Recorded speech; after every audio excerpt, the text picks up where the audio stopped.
KNXX, Donaldsonville, and WDGL HD2 Baton Rouge. This hour brought to you by Spencer Callahan Injury Lawyers. LA 21-12682. Offices in Baton Rouge. After further review with Matt Moscona, weekday afternoons from 3 to 6 on 104.5 ESPN Baton Rouge. Jimmy Ott's Game Time, weeknights from 6 to 8 on 104.5 ESPN Baton Rouge.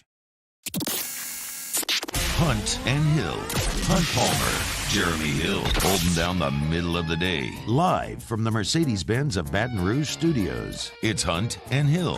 Now on 104.5 ESPN Baton Rouge. Welcome in. Hunt and Hill on a Monday from the Mercedes-Benz of Baton Rouge studio, downtown in the capital city. I am Hunt Palmer. He is Hill. Jeremy Hill back in action. Casey Gaines and Taylor Sharp back there on the ones and twos.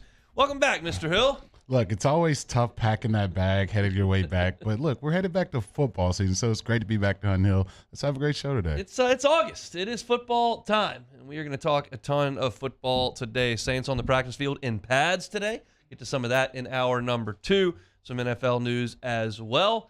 But we're going to start with LSU football lunch hour today. It is Monday, brought to you by the Shed Barbecue. We'll be talking about that all hour long. We are going to start with some football stuff. I know that's going to make everybody in the chat happy.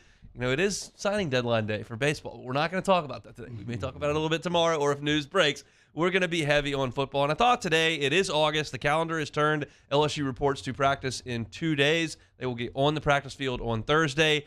I figure let's start talking about the roster a little bit, Jeremy. And specifically, I want to talk about the transfers that have come in. 15 transfers have been added to this roster, and that is not something that we have seen over the years in college football, and it is now the new normal. And I just kind of wanted to go through them line by line and talk about what kind of impact you think these guys are going to have on this football team. I'm going to start with a guy who I really haven't heard a lot of talk about. He comes in with probably the best resume of anyone who's come in through the transfer portal, but we're not really sure what you're going to get out of him. And that's Sevyn Banks. The transfer in from Ohio State. This guy has been a starter for Ohio State. The question is, what kind of player is he now coming back from an injury? What are your thoughts on him? Yeah, I think if he's healthy, I think he's a playmaker in the secondary. You cut on his highlight tapes, he's catching interceptions in big-time games when they made their college football playoff run. He was a big part of that, and he was making plays during that run. So I think his biggest, Achilles heel, it has been his injury history. So going to LSU, I think going forward, I think he's going to be a guy, if he's healthy, he's definitely going to be in rotation. For one, you don't have the depth in that room, so you got to need every hand you can get to help you out that way. But also, I think he's a playmaker, so I think he's going to get ample times to go out there and make plays, and if he's healthy, I think he can do so. So he came in as a pretty highly thought-of recruit to Ohio State, played in 6 games as a true freshman, was kind of a special teams guy as a sophomore. He played in every game for a team that won the Big Ten, but didn't have a huge role on that team. 2020, the COVID year, was when he became a starter as a junior, started every game that Ohio State played, made 7 tackles in the national championship game, led Ohio State in pass breakups as a junior, made the interception to seal the game against Clemson in the semifinals, was an honorable mention All Big Ten player. And then as a senior, he started 5 times, but he missed 5 games with injury last year at Ohio State. And the question is kind of what kind of player can he be? This is a secondary that's loaded on experience at everywhere but LSU, essentially. And Sevyn Banks is a huge part of that. So do you see him being a starter on this team? Yeah, I definitely think so. I think you're looking at a world where probably he can start on one side and you got Converse on the other side. Not many more proven people. I think you got a couple of nickel guys. To me, there's a bunch of nickel guys you can put. I feel comfortable with Fouché, Brooks right there, and then even Sage Ryan. But I think on the outside, I think he definitely is probably going to be a guy that you probably think will be the starter. I think the safest bet as to a guy that's going to be in there early, often, and make a huge impact on this team as far as the transfers go is Jarek Bernard-Converse. I don't think I realized. I mean, I knew that he was coming. I knew he was from Oklahoma State. I knew he was an All Big Ten player. I knew all of that. I didn't realize he went to Evangel. He's from Shreveport. Yeah. He went to Evangel, 6'1", 205. He's good. I mean, this is a guy who has started 47 straight games for Oklahoma State. He's made 216 tackles. 23 pass breakups. This guy is a veteran. He is a proven commodity at the big-time D1 level. I think he steps in and becomes an instant guy that helps you a ton on defense. Yeah, and I think for Coach Kelly, I think that's a big get, especially early on in the transfer portal process for this team. Find a guy with this much experience. He's obviously made all conference honors, and he's played in a ton of big games. And I think, coming to LSU, coming back to the state of Louisiana, he's going to be a guy, I think, who's going to be eager to want to prove that he belongs in this conference. And he's another guy that I'm pumping my LSU sunshine and rainbows right now. But I think Converse can go out there and be a guy on the outside. Probably not be, a Thorpe Award winner, but he can go out there and make plays and be a guy that you can trust to take away some number one receivers. Last year in Bedlam, the Oklahoma State game, he had 9 tackles, broke up 2 passes. Oklahoma was ranked 10th in the country. He's played against the best. He stands that test, and he's going to be a huge factor on this team.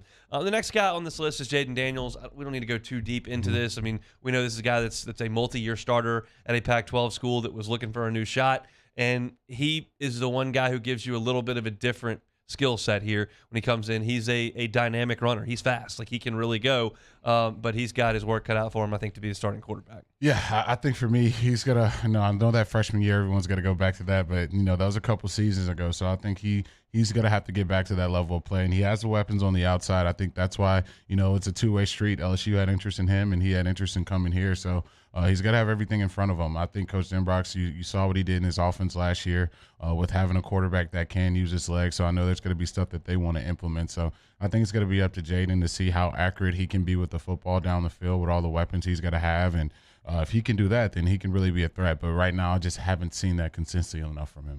We'll see when we get out there for sure, kind of how he stacks up with those guys. I'm curious to see what Mekhi Wingo's role is on this team. I have very often lumped him in with this really strong defensive front as a key depth piece on this team. He was a all-SEC freshman at Missouri. As I dug a little deeper in looking at what he did last year, earlier this morning, a significant amount of what he did last year statistically was against non-conference teams. You look at his bio, and you look at a guy who, he played in all 11 games, had 3 starts against North Texas, Vanderbilt, and then A&M. 27 tackles, had a touchdown, an interception return for a touchdown against North Texas, had a couple tackles against Central Michigan, had a big game against North Texas with 4 tackles and an interception, had his best game against Army.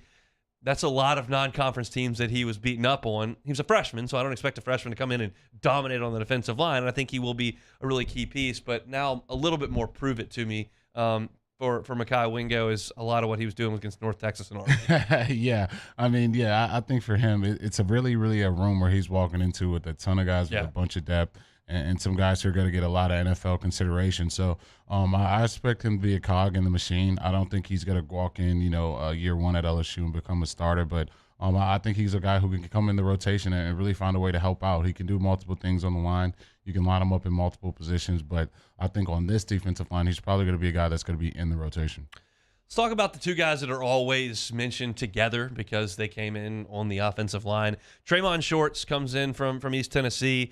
He's a mauler. He's 6'4", 330 pounds. He's a huge dude that will play an interior spot on the offensive line. Miles Frazier, a little longer and leaner at 6'5", 305, coming in from Florida International. But the inclination is that these guys are going to be big keys to LSU's offensive line. I heard Brian Kelly talk at the Alumni Association dinner last week and said that they brought in 2 guys who were SEC ready. That was the term he used when talking to the Alumni Association on Thursday night. So I'll take him at his word for that. We'll see if they're out there in the first game. But do you think these 2 guys factor in on the interior from day one? I mean, I definitely think they fit the mold. These are 2 really big, strong kids, really athletic kids, especially Frazier. And I think Shorts is a really, really strong kid who I thought they would, give some consideration to at the center position. But I think for right now, putting those guys at guard and tackle, I definitely see a world with both of those guys could be starters. No, we kind of feel the Campbell Wire thing, but I think Frazier's going to be in the mix there. And I think, with getting the, leadership from Coach Davis and Coach Kelly, what they've done with offensive linemen in the past, I wouldn't be shocked if either one of those guys are starters and helping this team out a ton this fall.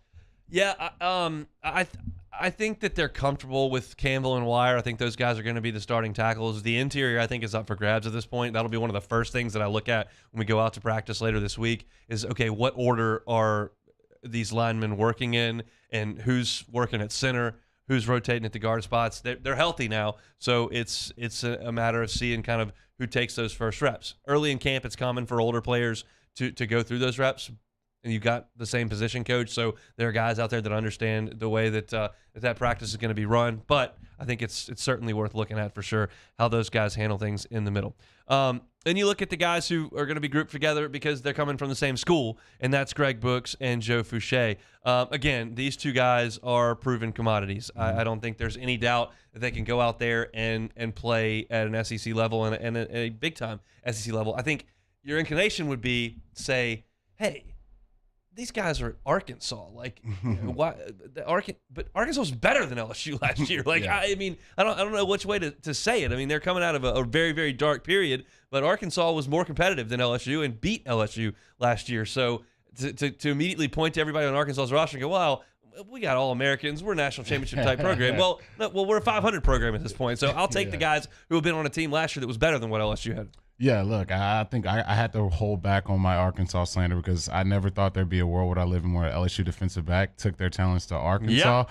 But, yeah, that's happening now, so we got to put a little more respect on Arkansas. But I think, both of these kids are going to be, guys who kind of fit that more nickel role, more safety role, guys who can kind of be in the alley and kind of make plays there. And I think, both of those guys can do that. If you had a world where both of those guys are in the alley and you got Jay Ward playing deep high, I think both of those guys can really do a great job making plays there. And we've seen them do that in the SEC, which I think can't go understated. And so I think both of these guys will be heavy in the rotation this year in the secondary. 33 starts for Joe Fouché up there at Arkansas, which is obviously a very, very significant amount of football that he played for them. Same type deal. All these guys have played so much football. It's just not like you're bringing in guys who you got to teach the game. They know the speed of the game. They know what they're doing. I'm curious to see your thoughts on the next guy that is on this list is Noah Cain. He came in as a pretty highly thought of recruit and had a pretty good freshman year. He started late in the season, started 3 games late, and then as a sophomore was kind of a feature back up there at Penn State. Then he got hurt as a junior, and essentially the word out of Happy Valley was that he just has not been the same player since he got hurt, and the statistics would kind of back that up. In his redshirt sophomore year, he had 6 starts, and he ran for 334 yards on 105 carries. Just wasn't super productive for them. In a new start, he's now another year removed from that injury.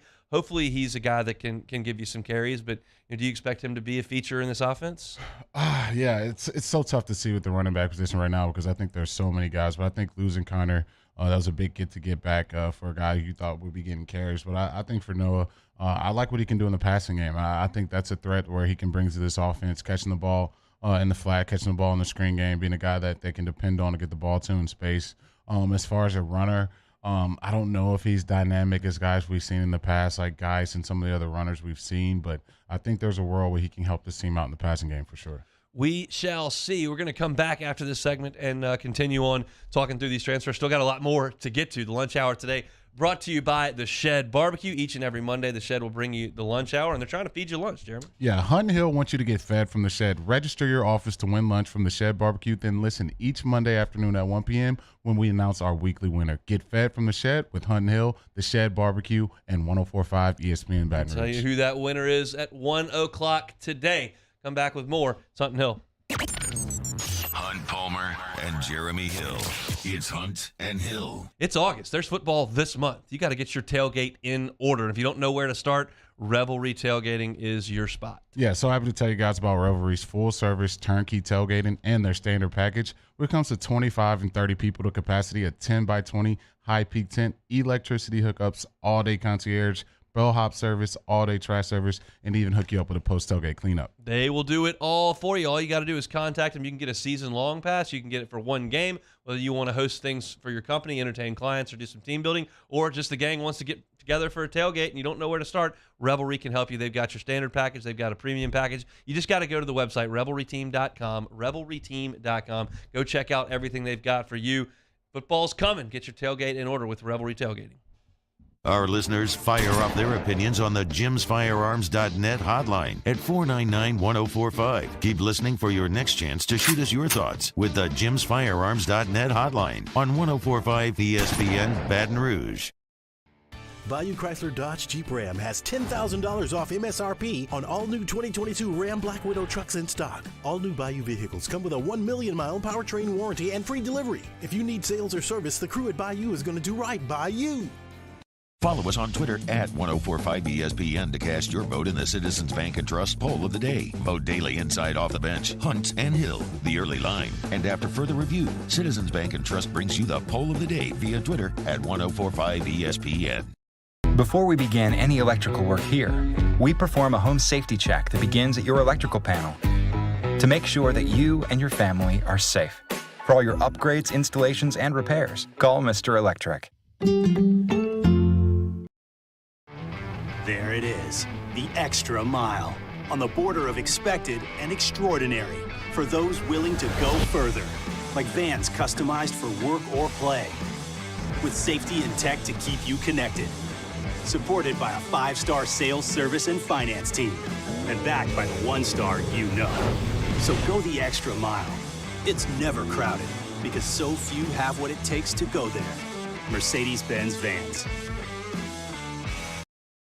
At All-Star Toyota, you get it all. If you're in the market for an all-new Toyota vehicle, come see our friendly and knowledgeable sales team at All-Star Toyota.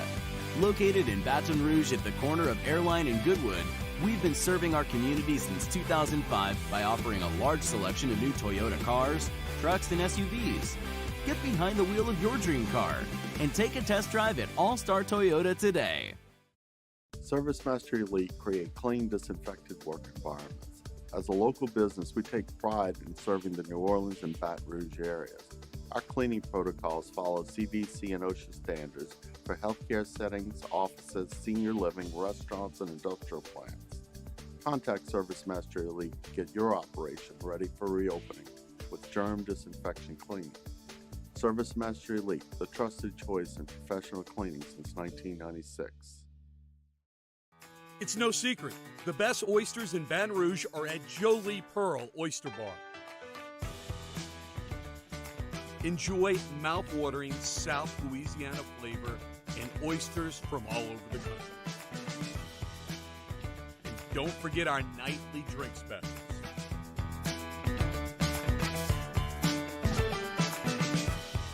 Jolie Pearl Oyster Bar, located in downtown Baton Rouge.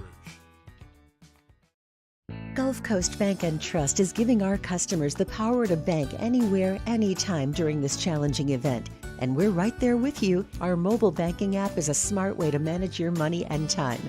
Gulf Coast Bank and Trust, the bank that cares about you.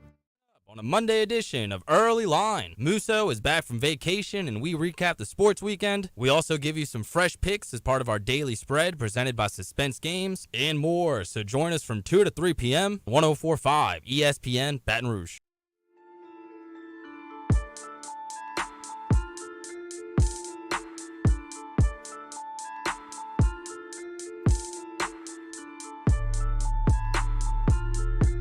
This is Hunt and Hill on 1045 ESPN Baton Rouge.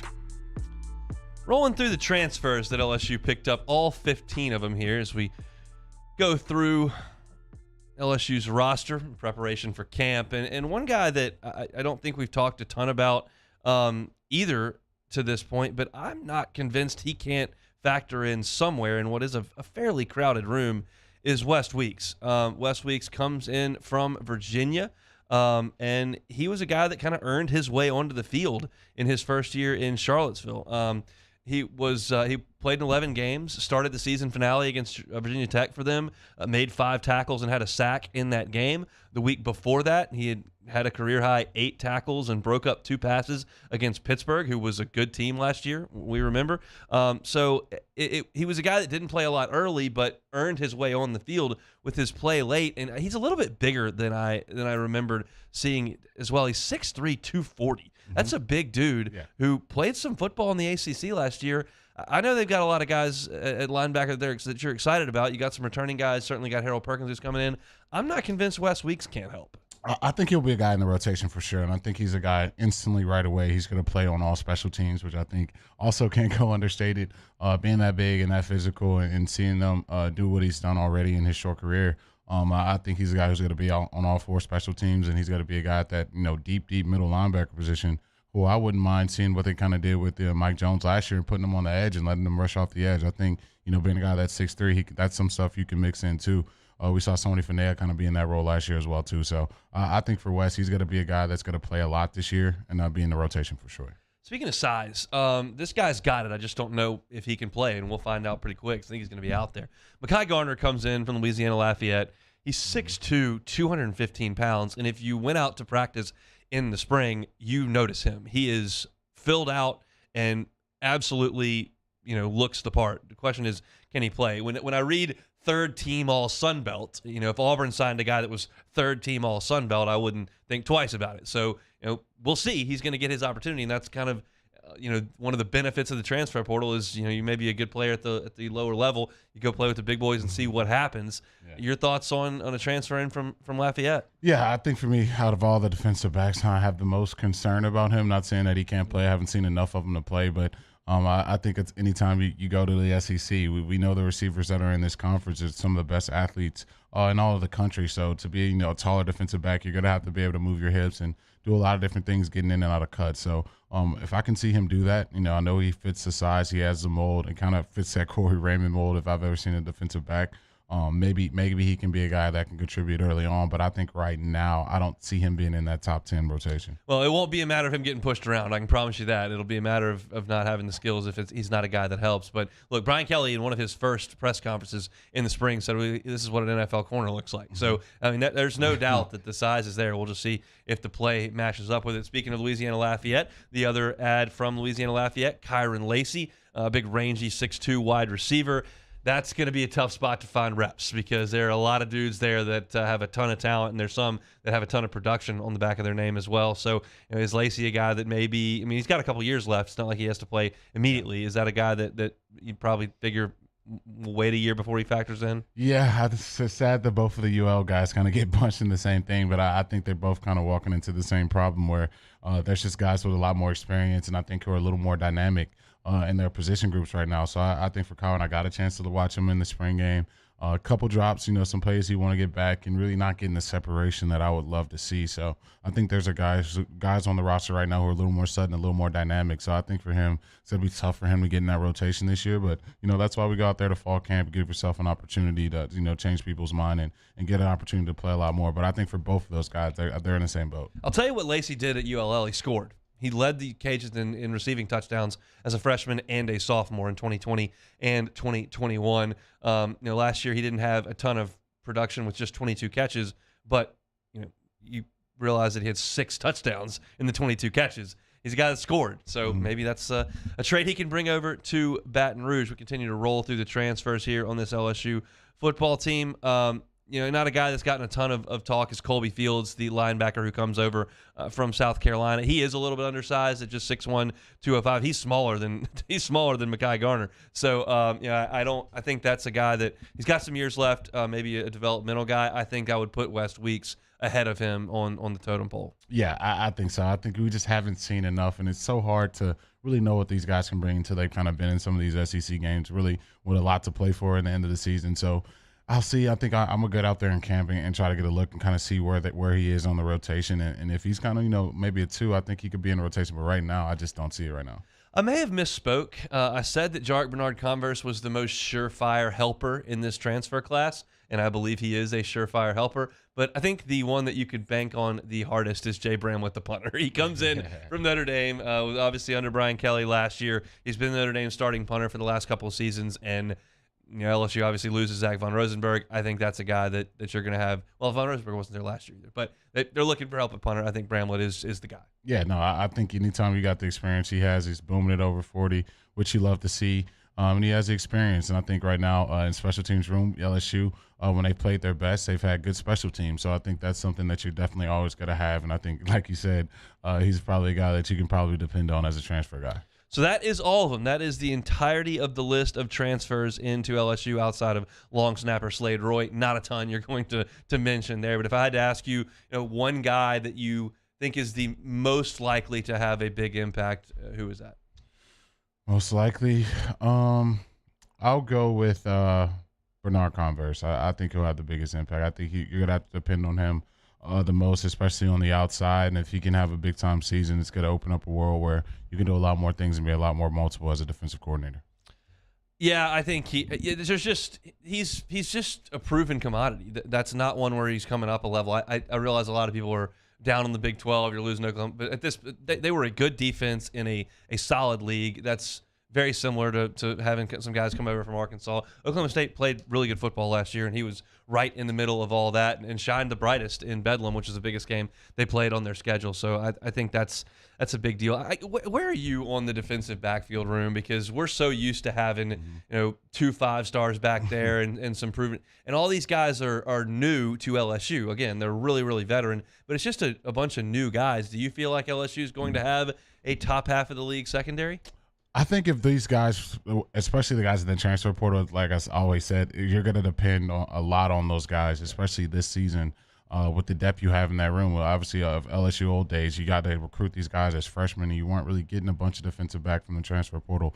But for this season depends on those guys. So if Brooks can play at that level, if Fouché can play at that level, if Converse can play at that level, we've seen Jay Ward make plays. I think Sage Ryan's going to be a name that's going to be in that book mix.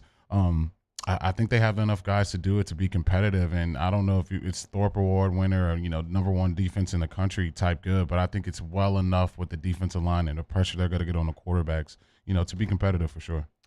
Does DBU live on if Corey Raymond moves on? I mean, does it still carry the same amount of weight if you have, all new faces? Yeah, no, I think it still does. I think anytime you get defensive backs coming to this campus, they're getting a tour of how many, of those great defensive backs have gone through this program and made it to the peak, of football. And so, no, I don't think DBU goes anywhere, especially if they're still using that as a recruiting pitch. And that's the thing. Like, if you want to talk about who cares about 18, who cares about 7, all that stuff, like, I get it. Like, it's not for everyone and it, whatever. The fact of the matter is the DBU was a literal advantage to LSU on the recruiting trail. That's why you can go to California and go get Eli Ricks. That's why you can go and get Grant Delpit from out of state. You can go and recruit Kevin Tolliver, who was the number 1 cornerback in the country, out of state. I mean, yeah, you're going to get Stingley and Mo Claiborne, and that's all well and good, but those guys are from here. But LSU was able to nationally go out and basically pluck the number 1 DB in the country out of wherever they wanted to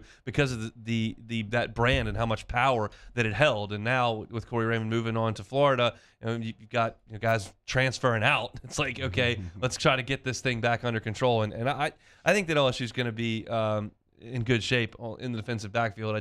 I'm curious as to how defensive back recruiting moves forward when it was just such a constant over the years with Corey, being such a stalwart in that room. So we'll see how that plays out, but time, I guess, will tell. That's a look at every single transfer here that is coming into the LSU football program. 15 of them. We went through them all at the top of the show. Your lunch hour today, brought to you by The Shed Barbecue. It is over there on Burbank between Traction and Campus. I think that's how we're gonna term it. We'll tell you a little bit more about it later in the show. But The Shed, bringing you your lunch hour each and every Monday here on Hunt and Hill. We'll come back. Sean Watson gets his fates decided. We'll talk about that and how that impacts the New Orleans Saints next on Hunt and Hill.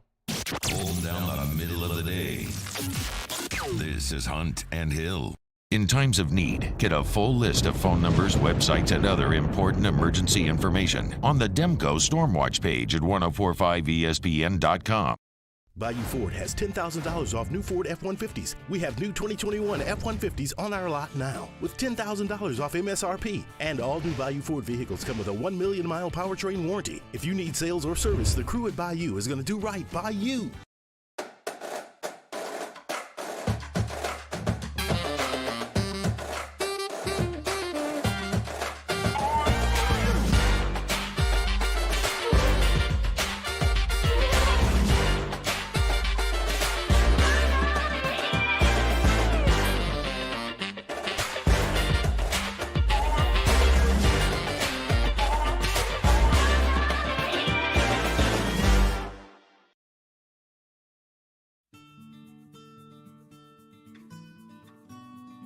This is a house call.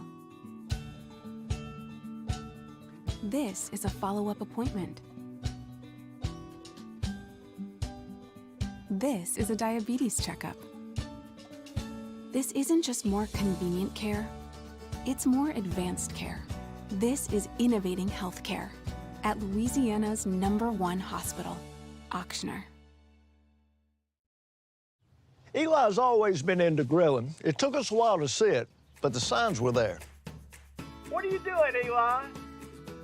I knew grilling was my thing.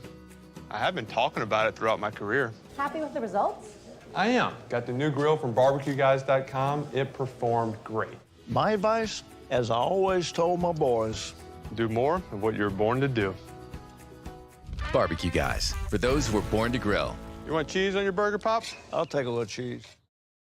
Crime has serious consequences, but anyone can make a mistake. If you find yourself in trouble with the law, know that you have rights, and it's okay to demand them. The law offices of O.C. Brown are here to protect you and your rights. Felony or misdemeanor, DUI or drug charge. No matter what crime you're accused of, you still have rights. Let the law offices of O.C. Brown uphold them. Call 225-343-1111. Your law firm for a lifetime. I've been doing business with Luba for 25 years. They're dependable, trustworthy. It's just the attention to detail with our clients. Our folks have years and years of experience. They're highly trained professionals, but many companies have that asset. What I'd like to think makes Luba a bit different is that we use those talents in a way that truly is dedicated to serving the needs of the folks who depend on us. At All-Star Toyota, you get it all. If you're in the market for an all-new Toyota vehicle, come see our friendly and knowledgeable sales team at All-Star Toyota.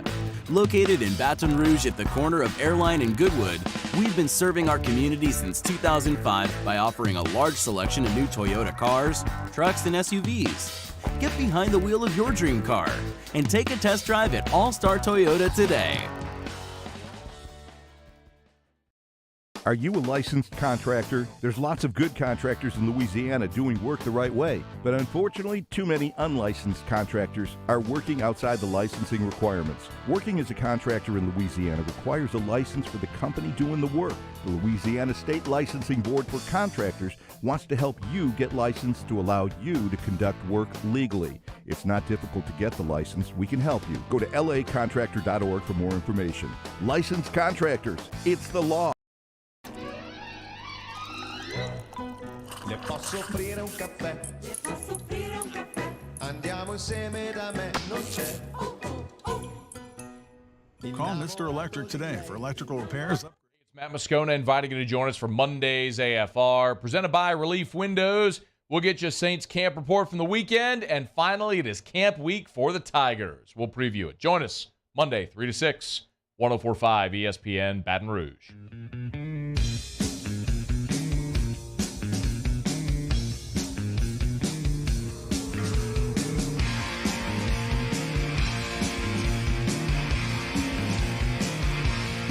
Hunt and Hill, 104.5 ESPN Baton Rouge. Citizens Bank poll question of the day will be the most impactful transfer for LSU football in 2022. Your options here are going to be Jaden Daniels, Jarek Bernard-Converse, Miles Frazier, and Noah Kane. That's who we'll throw on there. Could be a lot of different answers to that question as well, but we'll throw that on Twitter at 104.5 ESPN. And speaking specifically about football, not anything externally, the worst part about looming suspensions is the weight and the uncertainty. And that's what Cleveland had been dealing with Deshaun Watson here for the last couple of months since they acquired him. And finally today, the decision was made that Deshaun Watson's going to be suspended for the first 6 games of the regular season. I think a lot of people thought that it might be a full year. I think a lot of people are upset at the length based on what Tom Brady got for Deflategate, or what Ray Rice got, or what you saw that Calvin Ridley got.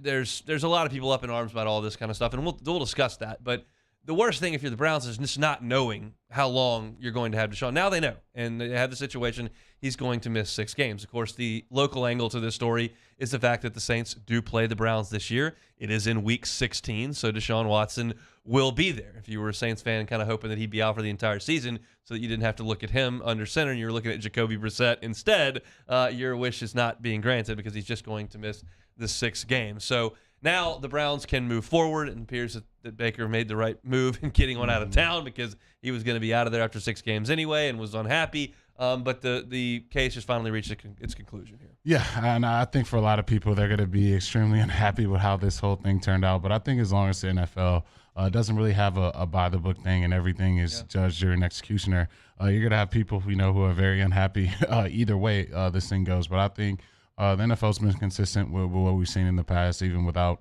criminal conviction. I think you bring enough negative, noise to the shield, they're going to have to do something about it. So I think for all parties, I think for Deshaun, he can put this behind him. It's not the worst suspension. It's not a 16-game suspension. And I think for the league, they can also, hopefully try to get this behind them too, because it's been a huge distraction for everyone. Anytime you think Browns, you're thinking this whole deal. So hopefully, after a while, this thing can kind of be put to pass. My only quote-unquote take on the suspension is that whenever anyone is talking about it, all I've seen today on Twitter, all I've seen in the reaction is 6 games, 6 games, 6 games, 6 games.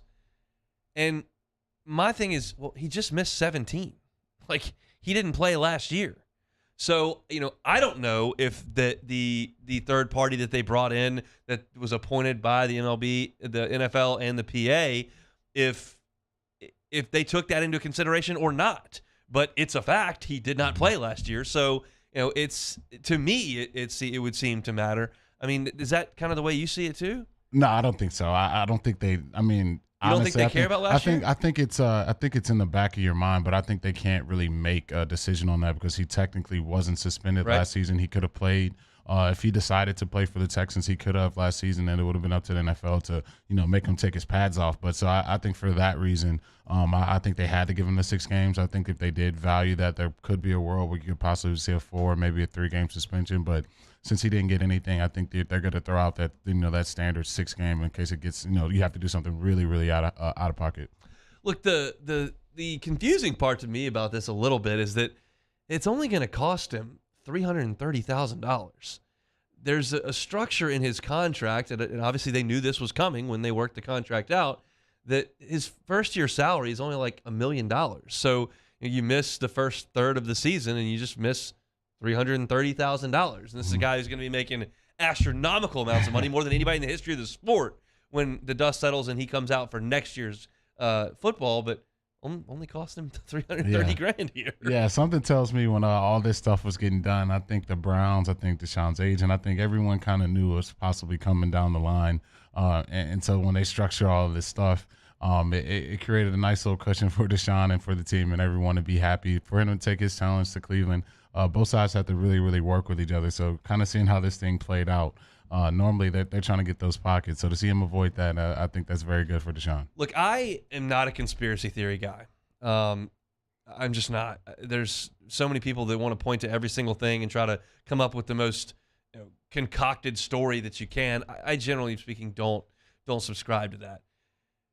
But it makes you think, like, I wonder how much the Browns knew about what the result of this was going to be. Could they get someone on the inside to say, hey, we're looking somewhere 6 to 10 games. We're not looking at a full year. We're not looking at, a ban. Like, how much do you think they knew when they made these moves and pulled these strings to get him to Cleveland? Nothing? I think they know, man. I mean, we saw with the NBA draft, we saw those lines change instantly from Bankero, like all of a sudden just change instantly. I think these people know how to get information, and so I wouldn't be shocked if the Browns, they're investing a lot of money. You don't invest that type of money into a quarterback, the most we've ever seen, unless you've done your due diligence. So I think they've known. I think they could have, swallowed that pill that it's just going to be 6 games, and then we're going to have the quarterback. Oh, that's a no-brainer. Yeah, they're going to have the quarterback of the future just for a 6-game suspension. I think they knew what they needed to know, and they pushed the chips in the middle of the table. Yeah, because my thing is, like, the Browns have a pretty good roster. It's not like it's a total rebuild. This is my point when talking about the Saints last week with Jameis. There's no, like, ramp up and get your feet. Like, this is a veteran quarterback. Let's go. And so that's kind of the situation that the Browns are in even with Baker. It's like, we got a pretty good team. Like, we should be able to make a push at this thing. So if you were to have Deshaun Watson have to sit out an entire season, that's wasting a good year of this roster that they put together. And they don't always have a good roster in Cleveland. So I think to make this move at this time in their franchise, it's not like they're the Jags. They don't have anybody. They've got a pretty good team. They had to have had a pretty good inclination that he was going to be able to play a pretty large chunk of the season. It turns out that, in fact, is the case. So Deshaun Watson gets 6 games. He will be suited up to play the black and gold in Week 16. And I think that kind of changes the dynamics with the Cleveland Browns, who should be a pretty solid team with Deshaun Watson late in the season. So we'll see just how that impacts things. Take a time out a little bit early here. We come back. We'll close out hour number 1 with some good recruiting news for the Fighting Tigers of LSU and Coach Brian Kelly. That's next on Hunt and Hill. 104.5 ESPN Baton Rouge with Hunt and Hill. This week on DropBiscuit.com or wherever you listen to podcasts is our new series, Pops, the Louis Armstrong story. Pops is brought to you by New Orleans & Company. Check out neworleans.com and come visit New Orleans. Gulf Coast Office Products is a nationally recognized Savin office equipment dealer based right here in Louisiana. Over 100 employees strong, Gulf Coast has the boots on the ground to support all vertical markets from education, engineering, legal, and finance. With the latest in office technology from desktop to production segment units, Gulf Coast and Savin have the perfect fit for you. Call 225-756-2644. That's 756-2644 for Gulf Coast Office Products.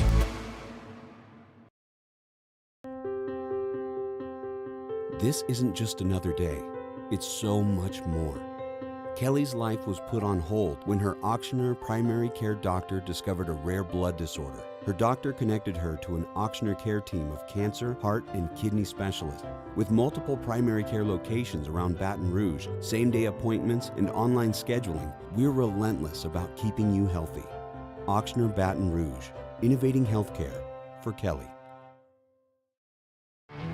There it is, the extra mile, on the border of expected and extraordinary, for those willing to go further, like vans customized for work or play, with safety and tech to keep you connected, supported by a 5-star sales, service, and finance team, and backed by the 1-star you know. So go the extra mile. It's never crowded, because so few have what it takes to go there. Mercedes-Benz Vans. At All-Star Toyota, you get it all. If you're in the market for an all-new Toyota vehicle, come see our friendly and knowledgeable sales team at All-Star Toyota. Located in Baton Rouge at the corner of Airline and Goodwood, we've been serving our community since 2005 by offering a large selection of new Toyota cars, trucks, and SUVs. Get behind the wheel of your dream car and take a test drive at All-Star Toyota today.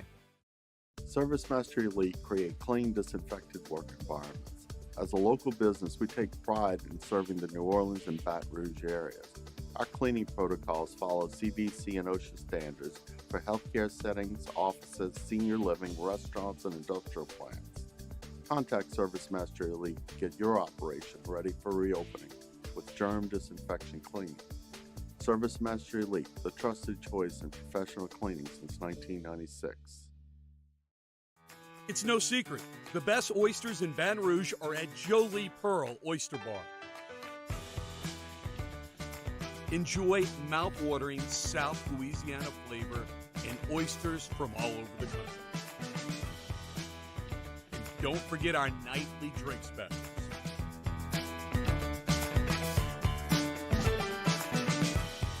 Jolie Pearl Oyster Bar, located in downtown Baton Rouge.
Charles Hannigreff. Join us for the next edition of Jimmy Odds Game Time, presented by Bet Rivers.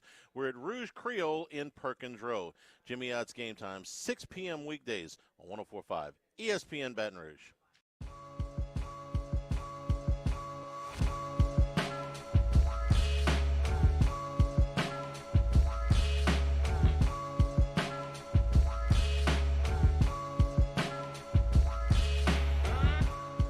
This is Hunt and Hill on 104.5 ESPN Baton Rouge. Lunch hour each and every Friday. Lunch hour each and every Monday. Wish it was Friday, but it is Monday, which means the lunch hour brought to you by The Shed Barbecue. Each and every Monday, we're giving you an opportunity to win free lunch for your office at The Shed. This week's winner, Seth Thibodeau from McKim and Creed. Seth getting his office some barbecue lunch from The Shed Barbecue. Go to 1045ESPN.com. You can register to win your office some free lunch from The Shed here via Hunt and Hill. The Shed is brand new in town, just a couple of months, but you know the name because if you go to the beach, you head down I-10 eastbound, go through Ocean Springs, you see The Shed, that barbecue. They've got a location right here in Baton Rouge now. It is on Burbank between campus and Traction, just 3 miles off of LSU's campus. Jeremy and I had a chance to go over there a couple of weeks ago and try everything, and it is good. They got your ribs. They got your brisket, which was fantastic. I had that. Their potato salad's got like a sour cream base.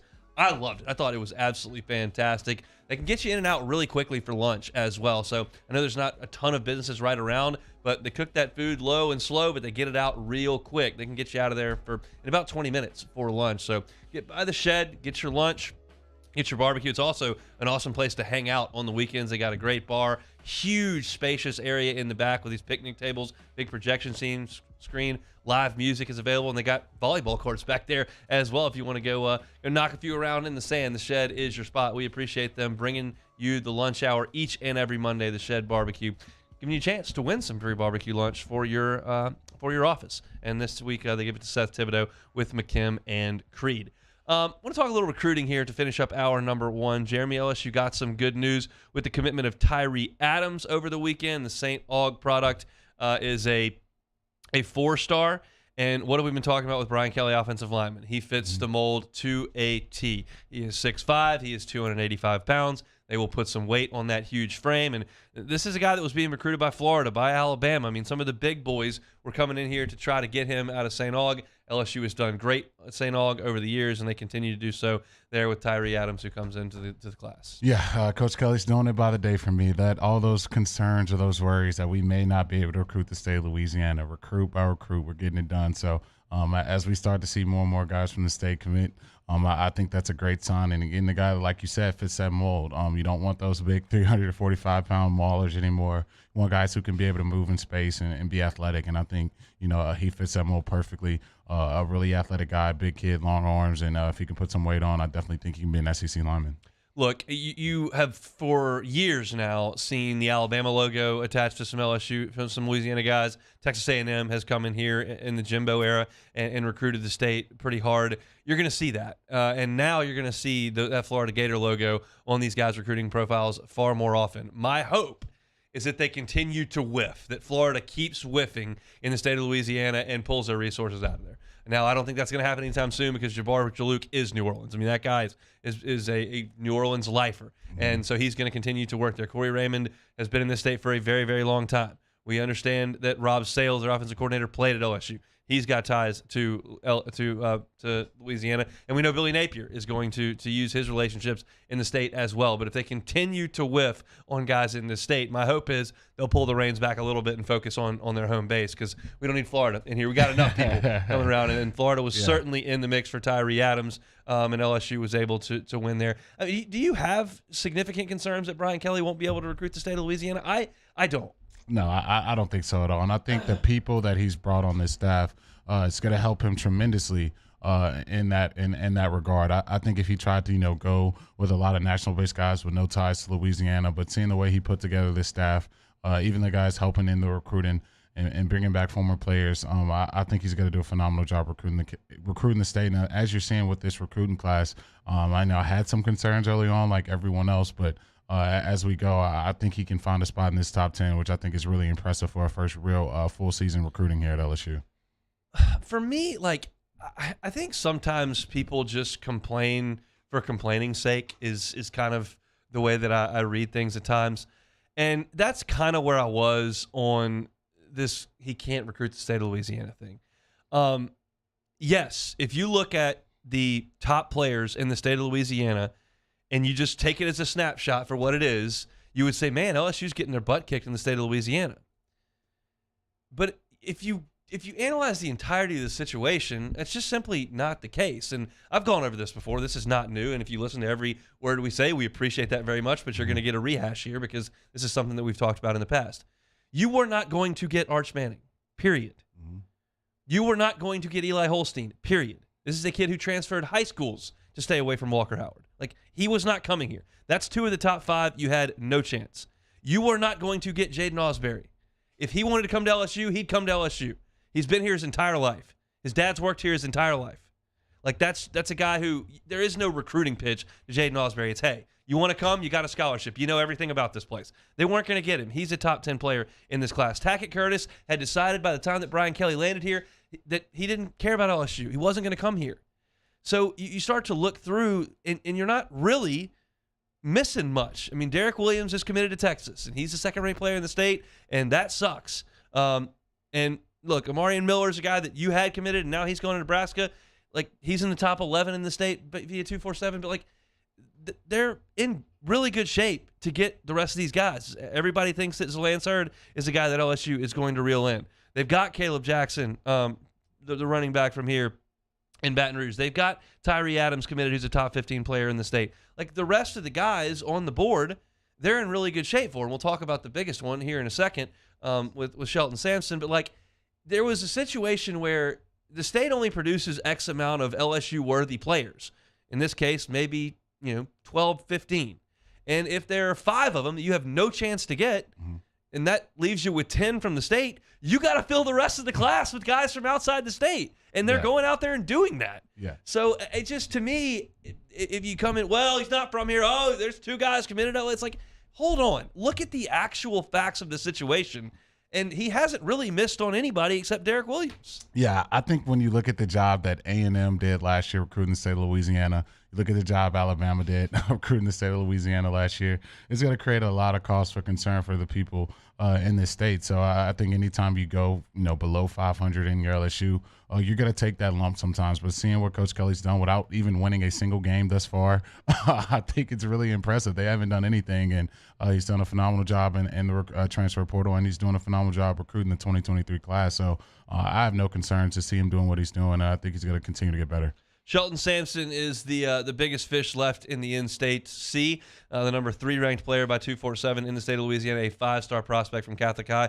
He said over the weekend that his announcement is going to be a week from today, and all indications are that LSU is in an excellent spot for him. That's a guy, Catholic High, Baton Rouge, got to lock it down. Yeah, definitely do. And I think you continue to get guys in this area from this state and getting that luster and that allure back to LSU and getting that respect back. It's going to continue to help and build year in after year out. So if we can keep the guys in Baton Rouge Tigers, that's always great news to me. Sampson will announce on Saturday where he is going. Just about everybody anticipates that LSU will be the target there. He is a 6'4", 180-pound, really good athlete from over there at Catholic High. And, Catholic High got away from LSU in the 90s. I mean, you had a couple of really good running backs headed to Tallahassee out of Catholic High. You gotta make sure that that's a spot that you continue to cultivate because they put out some really, really good players over the years. And Shelton Sampson is next in line there.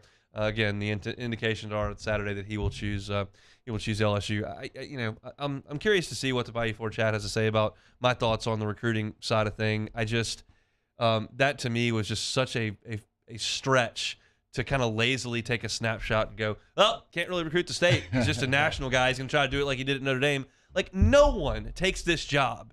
No one. Great coach, terrible coach. Anyone that takes this job, not a single person would look and go, yeah, I'm going to try to go get guys in Indianapolis, D.C., and Northern California. Everyone knows that this state's got a lot of really good players in it. It just kind of blows my mind at times. So this is a big day on the sports calendar as the Major League Baseball trade deadline is coming down to the wire here. Josh Hader just got moved from the Brewers, who are in first place. They sent him out to San Diego. We'll see how many players the Cubs can ship off because they don't want to pay any of them I'll get my reaction to that as time permits. And the MLB will have also its draft deadline for signing coming up later today. And there are still 3 guys who were drafted from this LSU program. And we'll see if they decide to ink. I don't think any of the 3 of them are going to sign professional contracts, but we'll see. Still got a couple more hours to get to there as well. So, again, the lunch hour brought to you by the Shed Barbecue, giving you a chance to get fed at the Shed. 104.5 ESPN Baton Rouge and Citizens Bank and Trust hope to add to your football party budget this year with a $5,000 national grand prize or a $1,000 local cash prize. You got to register for your chance to win at 1045ESPN.com. Best of luck and happy tailgating from Citizens Bank and Trust and 104.5 ESPN Baton Rouge. If you missed anything from this first hour, you can catch it on demand. 1045ESPN.com's on demand tab. Apple Podcast, which is up and running now. We understand there were some issues with it a couple of weeks ago. It is now full steam ahead, so you can catch our stuff on Apple Podcasts, Spotify as well. And certainly you can catch us on YouTube each and every day. We'd appreciate those of you in the Bayou Ford chat. Throw us a like if you see fit. If you missed anything in the first hour, we went through for the first 30 minutes of the hour all the transfers on this LSU team and kind of what we think their role is going to be on this team. There are 15 of them. It is plenty, and we went through all of that the first 30 minutes. Talked a little Deshaun Watson at 12:30, and then a little LSU recruiting to finish up hour number 1. Hour 2 coming at you. We'll get a report from Saints camp, how things are going when they put the pads on today. Jeremy's lead toss is back, and that is next. You are listening to Hunt and Hill on a Monday. It's 104.5 ESPN Baton Rouge. There it is, the extra mile, on the border of expected and extraordinary for those willing to go further, like vans customized for work or play, with safety and tech to keep you connected, supported by a 5-star sales, service, and finance team, and backed by the 1-star you know. So go the extra mile. It's never crowded, because so few have what it takes to go there. Mercedes-Benz Vans. Gulf Coast Office Products is a nationally recognized Savin office equipment dealer based right here in Louisiana. Over 100 employees strong, Gulf Coast has the boots on the ground to support all vertical markets from education, engineering, legal, and finance. With the latest in office technology from desktop to production segment units, Gulf Coast and Savin have the perfect fit for you. Call 225-756-2644. That's 756-2644 for Gulf Coast Office Products.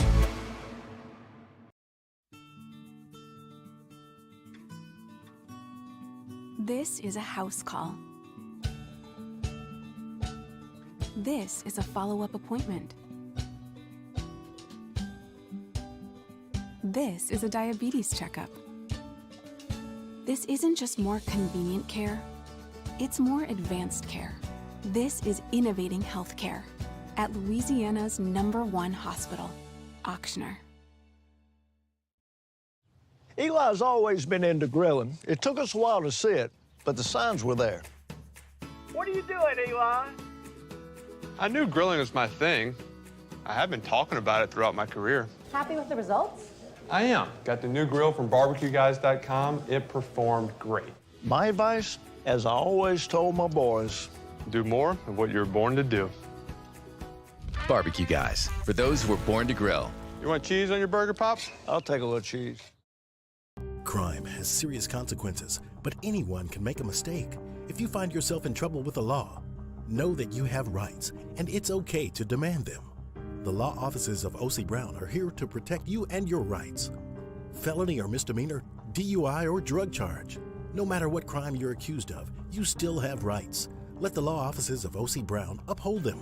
Call 225-343-1111. Your law firm for a lifetime.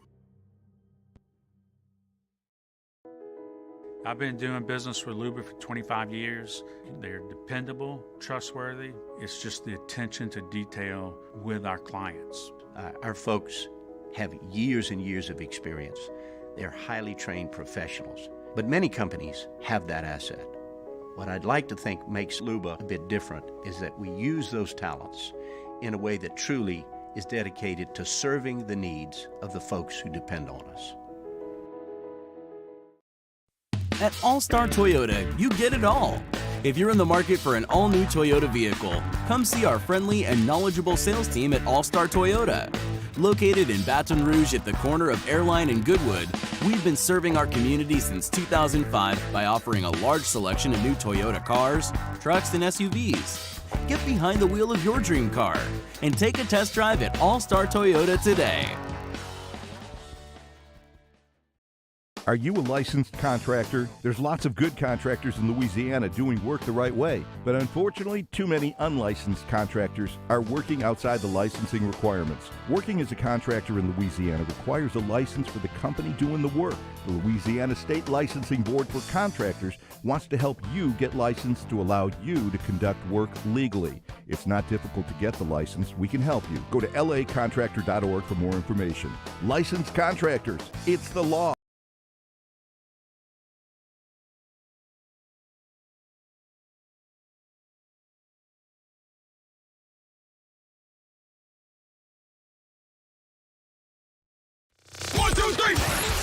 Hunt and Hill. Tom Palmer, Jeremy Hill, holding down the middle of the day. Live from the Mercedes-Benz of Baton Rouge studio, it's Hunt and Hill. Now on 104.5 ESPN Baton Rouge.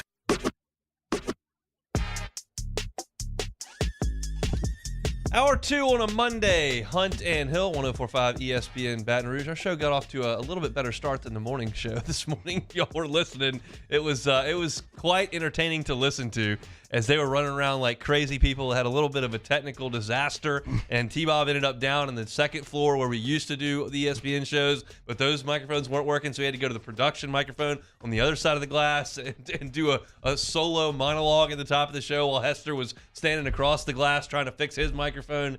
It was a whole scene this morning at 7 a.m., but they got it all figured out. Bo Wegman to the rescue, and they got it all figured out, but it was apparently quite a scene. I'm disappointed that I wasn't here to see all of it, but it all got worked out, and they were able to get 3 hours of radio done. We're glad to be here.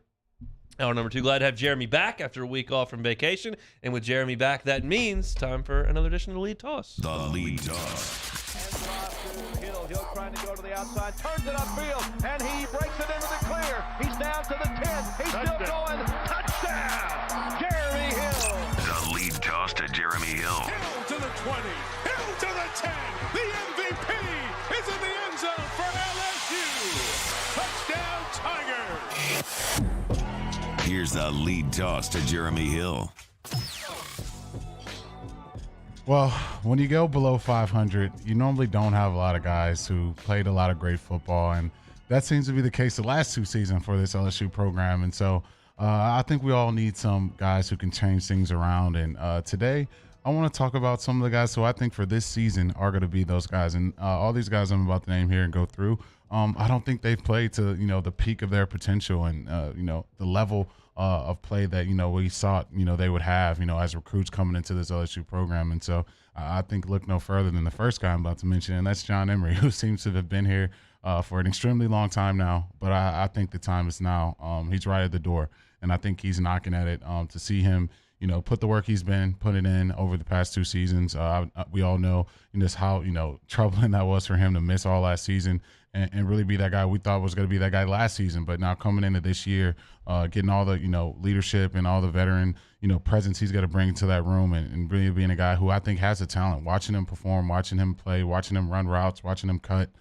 He's very explosive. And so I think all the tools are there for him to be that guy who can have a breakout season. And I think he can do that. It's going to make this offense extremely, extremely dynamic. You said you think he can. Do you think he will? I believe in him, man. I think he will. I think I'll say one sidebar though. If he can stay healthy, if he plays in 10 or 11 games, I think he can rush for 1,000 yards, and I think he can be that guy for LSU. So yeah, I'd say he will if he stays healthy. If you go back and look at his highlights from 2019, he didn't play a ton. There was a ton of mop-up time for that team because they killed everybody. The highlights are great. I mean, he makes guys miss. He outruns people. We know about in 2020 the run against Bama off the left side where he turned it up the field and scored. Like the highlights have been there for him. The consistency has not been. The solid runs have not been. And then obviously last year wasn't able to be out on the field at all. So the talent is not an issue. It's just an issue of production, and that's what you haven't seen. I have my doubts at this point with the running game, with the offensive line, with the tailbacks. Like, I'm going to need to see it. It's as surefire as a lot of the teams that we've seen. Mm-hmm. We knew LSU was going to have a big, bad offensive line and an All-American type running back. I have my doubts there, but there is reason for optimism. I'm just in kind of a prove-it mode with the entire running back room for me. Yeah, well, this next guy I'm about to talk to is definitely going to be a prove-it guy for everyone. I think in Baton Rouge, he's probably, rubbed a lot of people the wrong way, but I think seeing the progression that he's made, especially with the new coaching staff and the new strength and conditioning staff, I think Cardell Thomas is going to be a guy that I think is going to be a starter on this offensive line.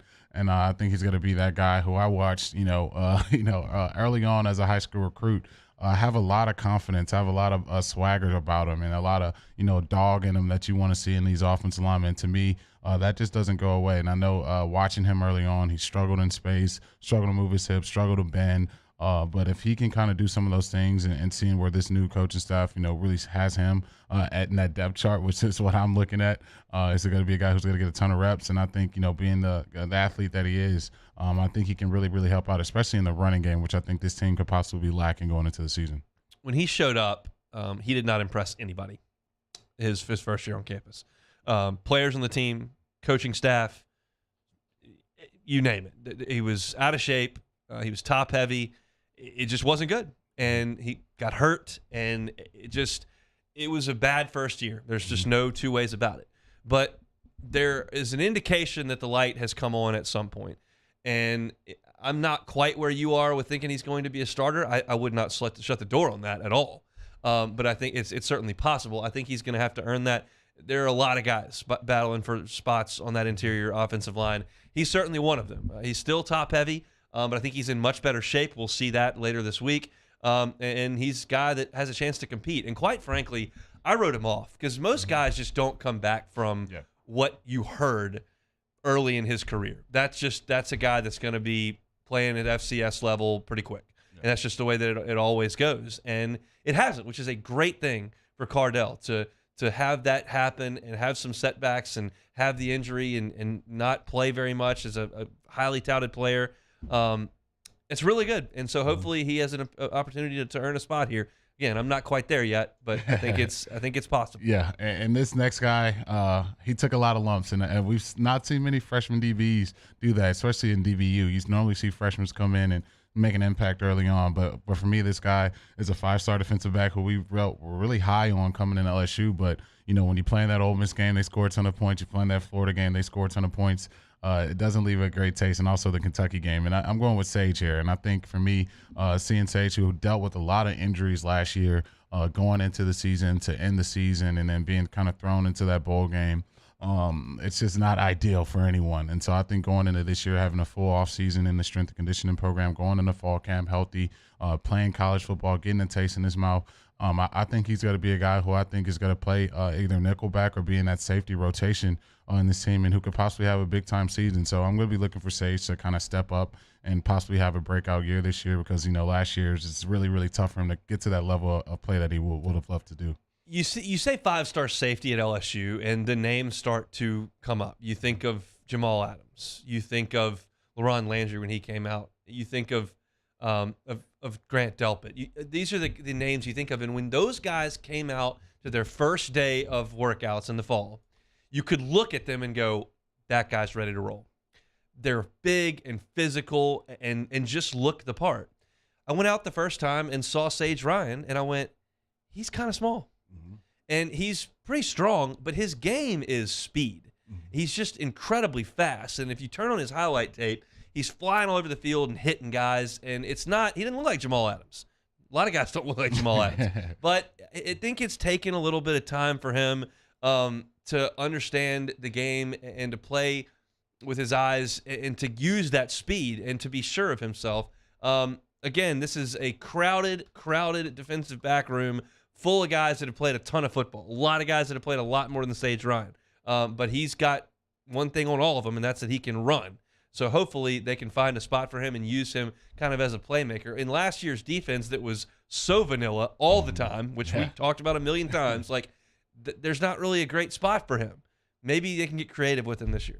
Yeah, I think you're going to have to. I think you're going to have to use him in that role. where you're blitzing him off the edge, possibly, getting him in some drop coverages where he's not just in man-to-man every single play. And I think that's going to be the best world for Sage, so he can play in space and use his speed. But this next guy, we talked about a last segment in the transfer portal, like surefire guys, which guys you feel really great about having a big-time year. And to me, when you hear about a receiver just having 400 yards and 4 touchdowns, it's not going to blow you away. But I think this season, this kid's going to blow a lot of people away. And I'm going to go with Malik Neighbors. I think he's definitely due for a breakout year.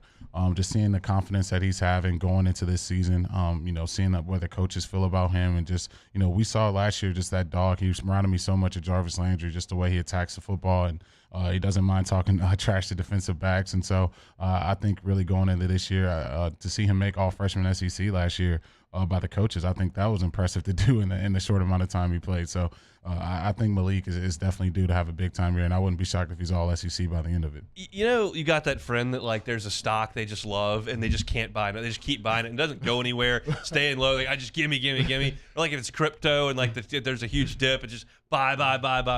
That's me on Malik Neighbors. I'm just going to keep buying it until I'm either proven wrong or he explodes. I was so impressed last year in what I saw in camp. Then you had people that were out there more than us, whether it was people on the staff or players that continued to rave about him. I think he's got every bit of the ability to be an all-SEC player. I absolutely do. There's balls that Kayshawn's going to catch. Jack Besh is going to get his. But I think Malik Neighbors is going to be a star at some point. Hopefully it's early this year, but at some point I think it's going to happen. I can't buy enough of Malik Neighbors. I'm all in on that. Yeah, and Malik's going to need somebody to get him the ball, and I think everyone's going to be hearing a ton of this from me, especially until we play Florida State. But I'm just going to get on the throw, and I'm going to yell it to the top of the hill and not everyone hear me. And I'm driving the nuts bus, man. I think this kid, we saw him last year, and I think we talked about early on, he has that Baker Mayfield approach to him where he's going to be fiery. He's going to be windmilling down the field. He's going to try to get his teammates going. And to me, that's the type of spark this LSU program needs. We talk about gaining an identity, and we talk about doing things, and having fun out there. I think he brings all that to a football team, and he really has the arm talent to back it and the escapability too. So I think I've seen enough from Jaden Daniels throughout his career, and I think a lot of people, Miles Brennan is going to warm the heart of a lot of LSU Tiger fans. But I think Garrett brings a world where he can bring the best that Miles can do with his arm, but he can also use his legs kind of like Daniels does. So it's kind of like the best of both worlds. So I'm looking for Nuss to be the starter, and I'm looking for him to have a breakout year next year. The thing I noticed pretty quickly about Garrett Nussmeier last year at practice was he has a lot of fun at practice. And that's infectious to the guys around you. If you told me today or 2 weeks from now or against Florida State that he was the third-team quarterback, I wouldn't be stunned. If you told me he was starting, I would not be stunned either. This is truly, I think, a three-man competition, and there's a lot to like about Garrett Nussmeier. Was he awesome in that game against Arkansas where he got the lion's share of the reps? No. Made one big play where he spun out and threw it to Besh, who ran around and caught it in the end zone. But it was an uneven performance, and that's kind of what you would expect. LSU's offense didn't fire on all cylinders last year. He was kind of thrown in there, willy-nilly to go get some reps. Didn't go great, and then he didn't really get a chance the rest of the way. So we don't know, but there's some ability there, some natural athleticism, some natural arm strength, and obviously growing up in that family, he's going to understand the game. Plus, he has a lot of fun. So I'm pulling for Nussmeier. I think he's really good, and I have said all summer when asked if you had to make me name a starting quarterback, that would be my pick. But again, he could be third. It's just I just don't know. But the hope is that one of these guys wins it. And if you play musical chairs at quarterback for 12 games, the season's just not going to go very well. So the hope is one of these guys grabs it by the throat and takes it. And it could be any of them, but hopefully, as you think, maybe it is Garrett Nussmeier. So there's your 5 breakout players here for the Fighting Tigers this year. We'll take a timeout, come back. Saints Report next on Hunt and Hill. Hunt Palmer and Jeremy Hill. It's Hunt and Hill. New month, new champion of Louisiana, thanks to LWCC. All August long, we're going to be telling you about Galen Iverstein. Yeah, so happy to tell you guys about Galen Iverson. She owns and operates a full-service butcher shop and smokehouse in Baton Rouge. As the owner of Iverson Farms Butcher, Galen brings sustainable, locally raised meats directly to Louisiana consumers, enabling consumers to connect with local farms and expanding opportunities for global farmers who cultivate and support Louisiana's land has been a decade-long goal. For Galen, she was started doing this sustainable farming and has blossomed into such a promoting sustainable raised product exclusively through local farmers in Louisiana. Yeah, it's a really great story. Galen Iverson has kind of brought sustainable farming on a big level to Louisiana. He's recently opened a butcher shop at a larger location that's going to allow him the opportunity to expand the mission in new ways, introduce more people to the importance of sustainable farming and local food. Galen Iverson is such a great story here in the state of Louisiana, and LWCC is going to allow us to tell one of those every single month here, and this month it is Galen Iverson, the champion of Louisiana. If you know someone or a nonprofit or an entity that's doing great work here in our great state, go to lwcc.com/Louisiana Loyal and nominate them to be a champion of Louisiana like this month's Galen Iverson. LWCC is Louisiana Loyal. Our listeners fire off their opinions on the jimsfirearms.net hotline at 499-1045. Keep listening for your next chance to shoot us your thoughts with the jimsfirearms.net hotline on 1045 ESPN Baton Rouge. This isn't just another day. It's so much more. Kelly's life was put on hold when her auctioneer primary care doctor discovered a rare blood disorder. Her doctor connected her to an auctioneer care team of cancer, heart, and kidney specialists. With multiple primary care locations around Baton Rouge, same-day appointments, and online scheduling, we're relentless about keeping you healthy. Auctioneer Baton Rouge, innovating healthcare for Kelly. There it is, the extra mile. On the border of expected and extraordinary for those willing to go further, like vans customized for work or play, with safety and tech to keep you connected. Supported by a 5-star sales, service, and finance team, and backed by the 1-star you know. So go the extra mile. It's never crowded because so few have what it takes to go there. Mercedes-Benz Vans. At All-Star Toyota, you get it all. If you're in the market for an all-new Toyota vehicle, come see our friendly and knowledgeable sales team at All-Star Toyota. Located in Baton Rouge at the corner of Airline and Goodwood, we've been serving our community since 2005 by offering a large selection of new Toyota cars, trucks, and SUVs. Get behind the wheel of your dream car and take a test drive at All-Star Toyota today. ServiceMaster Elite create clean, disinfected work environments. As a local business, we take pride in serving the New Orleans and Baton Rouge areas. Our cleaning protocols follow CDC and OSHA standards for healthcare settings, offices, senior living, restaurants, and industrial plants. Contact ServiceMaster Elite to get your operation ready for reopening with germ disinfection cleaning. ServiceMaster Elite, the trusted choice in professional cleaning since 1996. It's no secret. The best oysters in Baton Rouge are at Jolie Pearl Oyster Bar. Enjoy mouth-watering South Louisiana flavor and oysters from all over the country. And don't forget our nightly drink specials.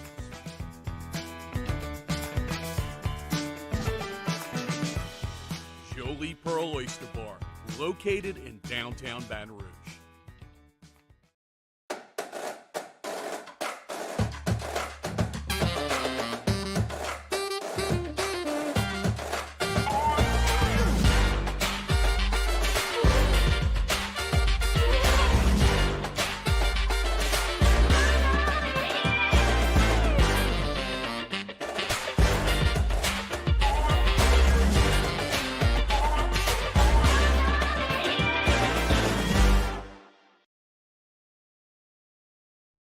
Up on Tuesdays, OTB. First padded practice is in the books, and Nick Underhill will give you all the insight you need on Saints Camp. Plus, one day closer to LSU football camp opening up off the bench. 7 to 10 a.m., 104.5 ESPN.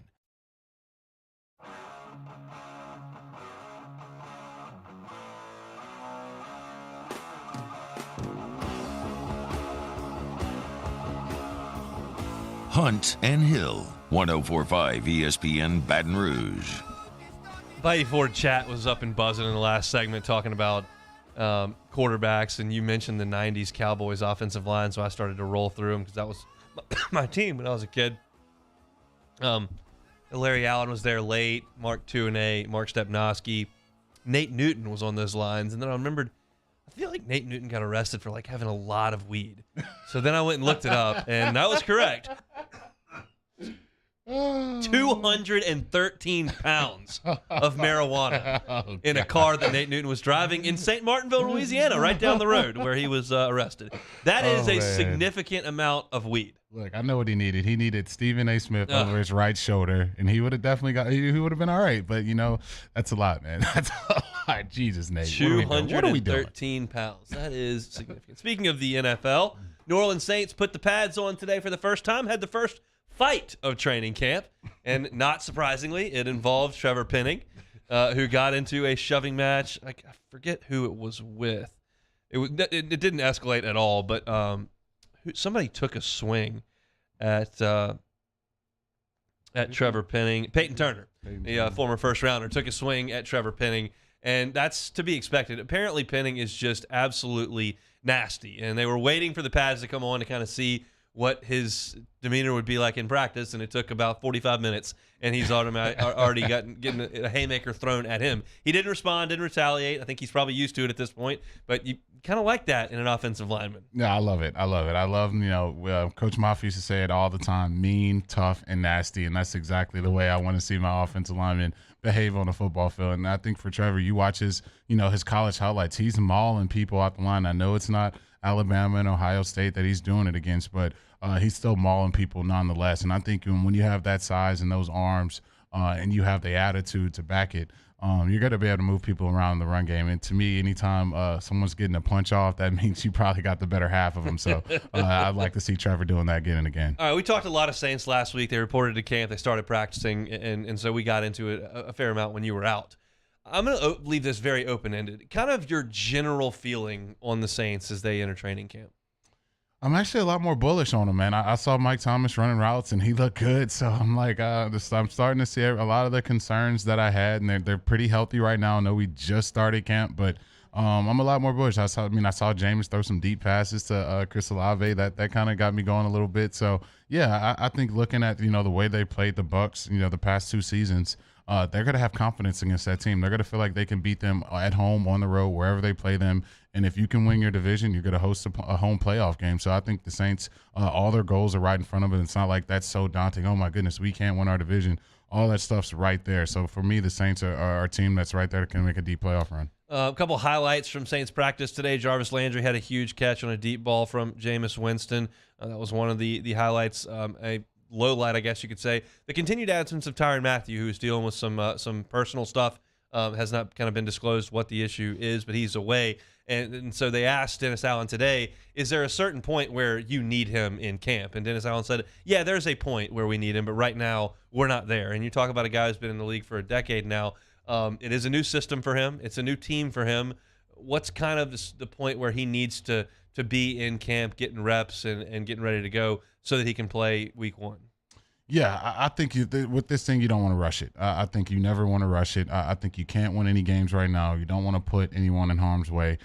You want to, peak at the right time. And you got some weeks. You probably got 6, almost 7 weeks until you actually have to suit up. So if I'm the Saints, I'm not rushing. I'm taking my time with this. I'm letting them peak when it's the right time. We've seen guys really not have to go through a grueling training camp and still be ready to play when the season rolls around. So if I'm the Saints, I'm taking my time with this. So, Alvin Kamara had a court date today in Las Vegas.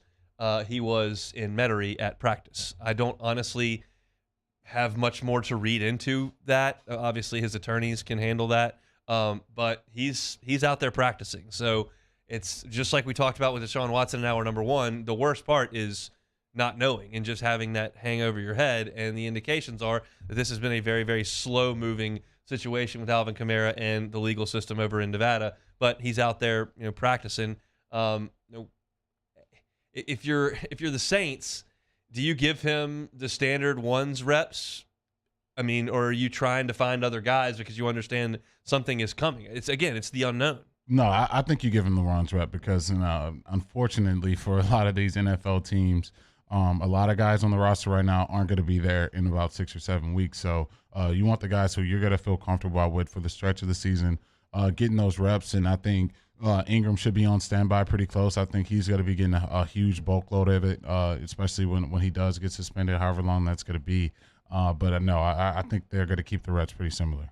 Jeff Duncan, who covers the Saints, sent out a tweet today, said, the best player I've seen in Saints camp so far has been Paulson Adebo. Second-year cornerback's playing with unbridled confidence. It's clear he's made a big jump from last season, and he was pretty darn good as a rookie. This was a really good find for the Saints in the draft, guy that did not play his last year in college and due to COVID, and came in and really made an impact early in the season last year. You figure this Saints secondary's got a lot of pieces that are pretty for sure, but Adebo's fighting and scrapping for some playing time. Alontae Taylor is another guy that's going to fight and scrap for some playing time. They're young, but they're starting to round into what could be one of the better secondaries in the NFL. Yeah, and to me, the more I look at it, you got to give Mickey Loomis and the Saints front office a credit. The way they draft, secondary, they've done a phenomenal job bringing guys in through the draft and also in free agency. When you look at, bringing Malcolm Jenkins back, getting Janoris Jenkins, and now they're getting Tyrann Mathieu and getting Marcus May and some of the guys they're bringing in the secondary. But I think for Paulson, he made some splash plays last year, especially early on in the season. And so I wouldn't be shocked, with all the DBs they have in this secondary. He's another cog in that machine that's continuing to make plays. Cam Jordan was a vocal leader out there today. Luke Johnson tweeting he was pretty hyped after a lot of the drills. What do you think Cam's got left in the tank? That's a guy that's been a Pro Bowl caliber player for 10 years in the NFL just about. And you figure at some point the tread comes off those tires. You thought it was 2 years ago, and then he came back last year and had statistically a really strong season. What do you see for Cam Jordan? Yeah, certain guys in football you just can't ever count out. And for me, I know Cam Jordan knows how to do one thing, and he knows how to do one thing very well, and that's rush the passer, and that'll never go out of style. And so a guy that's done it for this long and done it at this high of a level, he had a couple, down seasons there, but I trust him to, continue to play his technique at a high level. He's always going to be stout in the run game, and if he can bring anything over 5 sacks for this team, I think that'll be good, especially when you look at some of the other guys they have across that defensive line. Okay, an update on the Alvin Kamara thing that's come across on Twitter here. The battery case against New Orleans Saints running back Alvin Kamara, Kansas City Chiefs cornerback Chris Lamons, and 2 other men is delayed at least another 2 months. That coming from David Charnes, who is with the TV station in Channel 8 in Vegas. Okay, so the Vegas TV station is reporting that. So 2 months from now, that's into October. At this point, when I read that, I mean, it's that just is. There are much more important things in football, and the court of law needs to handle their thing. I want to be very clear, but we're talking about football. I'm not talking about the what happened in Vegas. From a football perspective, this is such a tough deal for the Saints to juggle this position, not knowing if Kamara's going to play 17 games or if he's going to be suspended in November or if he's going to get suspended immediately after that court date in October. Like, it's just a really tough spot for that front office to be in from a football perspective. But Alvin Kamara is going to be there to start the season. That seems pretty obvious. Yeah, I think, they just were in a very, very similar situation with Marcus Lattimore. So I think the Saints, they know how to handle these things, and I think they're just going to let it ride it out. I know there's a small glimmer of hope that maybe the suspension may not be as bad. It may be a 1 game. Who knows? He may just get fined.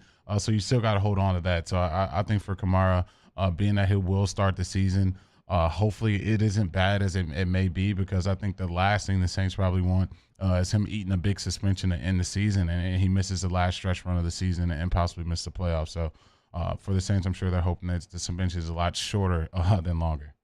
I mentioned Jarvis Landry was a little gimpy at the beginning of practice, but he came back and had that big highlight play. So all good with Jarvis Landry. The Saints are pretty healthy at this point. We'll got to get Tyrann Mathieu back on the field, but Michael Thomas, as you mentioned, looked very good. Jarvis has looked very good. Jameis is back and looks to be at full strength. You're looking at that offensive line. Had some beat-up pieces last year. They look to be in pretty good shape. So, again, it's very early in camp, and the injuries are coming. You saw Ryan Jensen for Tampa go down day 1 with a knee injury that looks pretty significant. So, It happens, but the Saints seem to be in a pretty good spot as of right now, so that's a good thing for the black and gold. We'll continue to talk Saints tomorrow. We'll get Sharif Ishak on from WDSU tomorrow as the Saints are back out there on the practice field. Day one in pads today, though, in Metairie, and appears that the first little scuffle of camp, I guess camp's officially underway at this point after your first little scuffle between Trevor Penning and Peyton Turner, but appears it all is okay over there in black and gold land. We'll come back. MLB draft deadline is today. I'll give you my final prediction on where things stand with the three guys that LSU is sweating out for the next couple of hours. That's next on Hunt and Hill. 104.5 ESPN Baton Rouge with Hunt and Hill.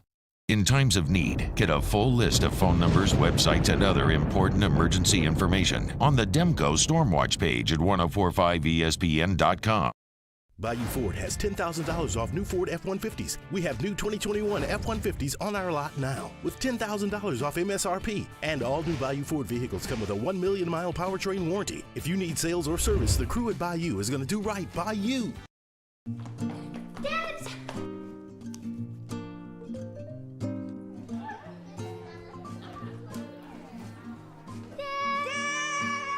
Kids have staked out their place at Ochsner Medical Complex The Grove, where more than 30 pediatricians and pediatric specialists are all conveniently located under one roof, so you can spend less time driving and more time keeping your kids well. Dibs!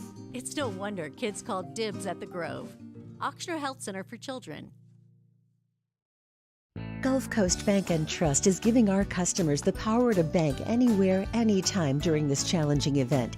And we're right there with you. Our mobile banking app is a smart way to manage your money and time. Gulf Coast Bank and Trust, the bank that cares about you.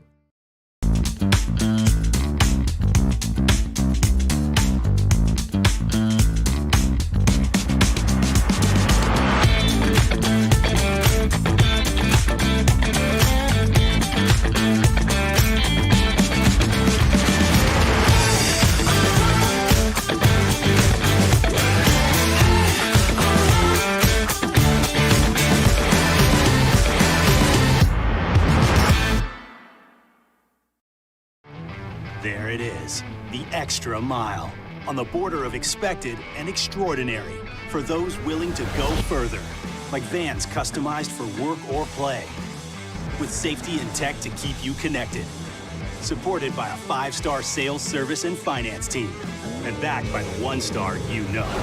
So go the extra mile. It's never crowded, because so few have what it takes to go there. Mercedes-Benz Vans.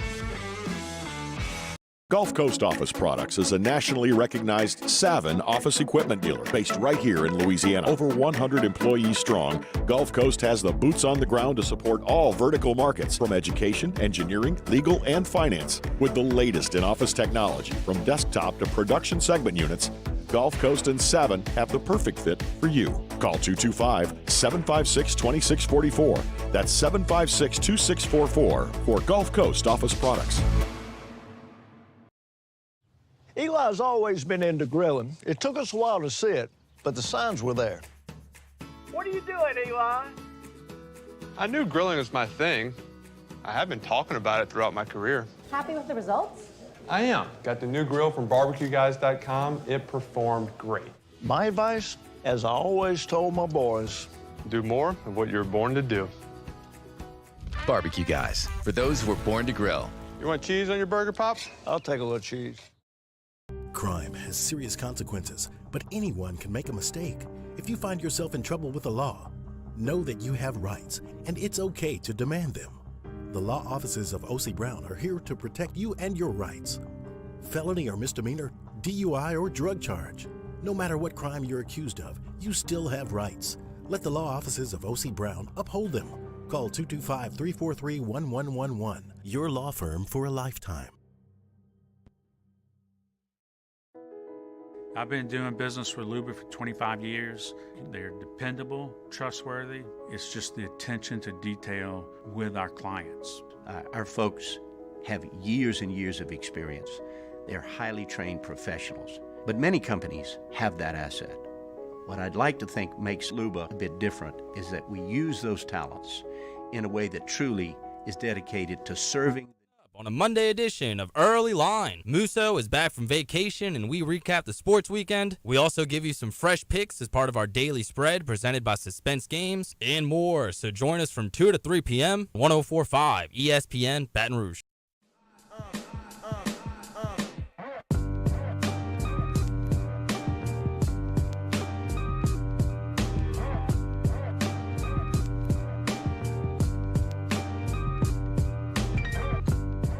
This is Hunt and Hill on 104.5 ESPN Baton Rouge. Drop Biscuit Studios, a new arm here at Guarantee in the podcasting game. I'm going to be reminding you about different podcasts that are available on Drop Biscuit Studios each and every day. For the People is one of my favorites. Professional golfers John Peterson and JJ Colleen, both of whom who have been on this show, answer all your golf questions and life questions inside the new Drop Biscuit Studios podcast. For the People. Download and subscribe today at dropbiscuit.com. They are funny dudes, and they take golf from a little bit of a different perspective. They're guys that have played on the tour. John's irritating me a lot with his pro live tweets and general disposition. I don't like that at all, but he's a feather ruffler, and he will do that, and he will do that on For the People. So check that out at dropbiscuit.com. MLB draft deadline is I hate math. 2 hours and 25 minutes away. You got to sign your draft picks. And LSU still has 3 guys who have been drafted who have the opportunity to sign professional contracts. 2 with the Brewers, 1 with the Orioles. We'll start with the Brewers. Brady Neal and Jaden Newt were late round selections of the Brewers. If you were listening to the show last week, I went in depth into how this entire thing works. And essentially, all the money that the Brewers have left to pool together, about $640,000, they could throw at Jaden Newt if they wanted to. In my opinion, and again, no one's ever offered me $600,000, so I can't speak from experience. He would be massively underselling himself to sign a contract for $640,000. That's a kid who can come to LSU and, with his projectability, could be a guy who easily signs a 7-figure signing bonus at the end of the day. Now, that takes a lot. I mean, Cade Doty went the back end of the second round, and he signed for slot value at $880,000. But you got to be, in the middle of the second round or better to get that kind of money. But Jaden Newt could do that, and so I think signing would be a bit of a mistake by him if he were to do that. But never going to totally chastise somebody for taking a big 6-figure payday. Brady Neal is not going to sign for that. We had him on the show last week. He said, I put a first-round number. I'm not budging off of it. I'm a Tiger. When he got drafted, he was picking out wedges at a golf store. Like, he's totally out on anything that the Brewers could send his way. So that you don't have to worry about. The Orioles have some more money to play with, and Carter Young is someone that they could theoretically throw some cash at. They could get over $1 million. They've saved that much money from their draft pool because they had the biggest draft pool because they had the number 1 overall pick. And that has the highest slot value. They had the highest pick in the second round. That has the highest slot value. So there is some money available because the Orioles have saved to throw it at Carter Young. I don't see that happening. So as of 1:36 today for a 4 o'clock Central Time deadline, I believe all 3 of those guys are going to end up staying in Baton Rouge. That's my opinion. I don't have any inside information on that. No sources reporting that. Haven't talked to anybody on the Major League side or LSU side. I just believe, based on the numbers and kind of the way I see things going, I think that they're all going to stay. It is possible that Newt signs for the $640 and that Carter Young gets $1 million and they're both gone. But I think they're both going to end up. All 3 are going to end up in Baton Rouge. Yeah, and I think you get to this point, and looking at what NIL brings now, you feel like you bring a lot to the LSU baseball program. You can make close to that. You can make close to probably $400,000, maybe $500,000 over a 3-4 year span with NIL now. So it doesn't make sense to kind of put yourself through that this early on and sacrifice having that big payday where you can be a possible first or second round pick. So I think for LSU baseball, this is great news to me. I know it's not signed, still delivering. They're not here yet, but I just think it points to that direction. I think for all these guys, they have big ambitions of being, really high draft picks. And I think, taking this at this point, I don't think that bodes well for them. So I think they'll end up being Tigers. Look, LSU, I think the vast majority of college baseball players are not going to be marketable to the tune of $400,000. That's not going to be the case for the vast majority. However, LSU is going to, and the Baton Rouge community are going to commit to NIL deals on the baseball side of things. You've got a leader in baseball in Marucci right here in Baton Rouge. That's a great opportunity for LSU players. And there are some business people in town who are going to do their part to help out these student athletes at LSU. So while I think it's too it's oversimplified to just say, oh, with NIL deal, you can just make your signing bonus. But it's reasonable to expect to make a little money at LSU because it's a marketable place and it's a place that cares. And there are situations in place where there are some guys at LSU that play for LSU that can make some cash. So I think that is a reasonable thing. And you start to look at the talent level that this LSU baseball team is going to have. They're going to be ranked first or second by absolutely everyone. I think the majority of the people are going to put LSU first. If I was ranking them, I would have Tennessee first because they've got 3 first-rounders in the weekend rotation. That is the most important thing to me. They had that last year, and they didn't get through their super regional. But LSU still got to put the pieces together on the pitching staff. There are really talented guys that LSU's going to try it out there. And if you told me that Christian Little and Paul Skeens and Thatcher Hurd were all first-round picks when it was all said and done, I would say there's a chance of that. I would bet against it, but there's a chance of it. But Tennessee has got 3 guys that I'm confident are going to go in the first round, and they're coming back after a year of pitching. Those guys for LSU, one of them just pitched at Air Force. One of them was a reliever at Vanderbilt who had an up-and-down year, and the other one had a back injury. So it's just a little bit uncertain for me. But you're talking about a team that's going to be ranked first or second by everybody when the preseason polls come out. Yeah, I mean it's gonna be almost scary in some fronts because you look at the batting lineup that you're gonna be able to have next season with all those guys at the top of the order, and then you look at the pitching that you're getting. And we know how dangerous this team was last year. If you get just an uptick in pitching, and which I think they have now, so to watch this team kind of come together, I think Coach Johnson's got to have his hands full with trying to put together, finding a way to get 30, 32 guys on this team with all the guys that they have now.